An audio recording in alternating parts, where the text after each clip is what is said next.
আসসালামু আলাইকুম। একটি নতুন ডিসপ্লে লাগানোর ক্ষেত্রে সর্বপ্রথম মেটাল পার্টটাকে পরিষ্কার করা খুবই জরুরি। মেটাল পার্টটা যত পরিষ্কার হবে ডিসপ্লে লাগানো তত ভালো হবে। আর আপনারা দেখতেই পাচ্ছেন সুন্দর করে মেটাল পার্টটা পরিষ্কার করে নিয়েছে এবং ডিসপ্লেতে থাকা যেই পলিগুলো থাকে সেগুলো উঠিয়ে নিয়েছে, কারণ সেগুলো না উঠালে অনেক সময় এর কারণে ডিসপ্লেতে ঝিরঝির বা র্যাক র্যাক চলে আসে। তো এরপর সুন্দর করে মেটাল পার্টের চারোদিকে আঠাটা লাগিয়ে দেবো যাতে ডিসপ্লেটা ভালো মতো বসে। এরপর ডিসপ্লেটাকে লাগিয়ে দিয়ে চারোদিক দিয়ে হালকা চাতা দেবো যাতে ডিসপ্লেতে কোনো প্রেশার না পড়ে। এরপর যেখানে যাচ্ছিলো সেখানে পুনরায় আবার লাগিয়ে দেবো।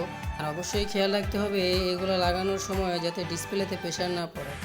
আর আপনারা চাইলে এই ডিসপ্লের নিচে ফোম পলিগুলো ব্যবহার করতে পারেন। আর সব কিছু লাগানো হয়ে গেলে আমরা রাবারগুলো সুন্দরভাবে লাগিয়ে দেবো। আমার এই ভিডিওটা ভালো লাগলে অবশ্যই লাইক কমেন্ট শেয়ার করে পাশে থাকবেন। আর অবশ্যই আমার চ্যানেলটা সাবস্ক্রাইব করবেন যাতে আমি নতুন নতুন ভিডিও দিতে আগ্রহ প্রকাশ করতে পারি।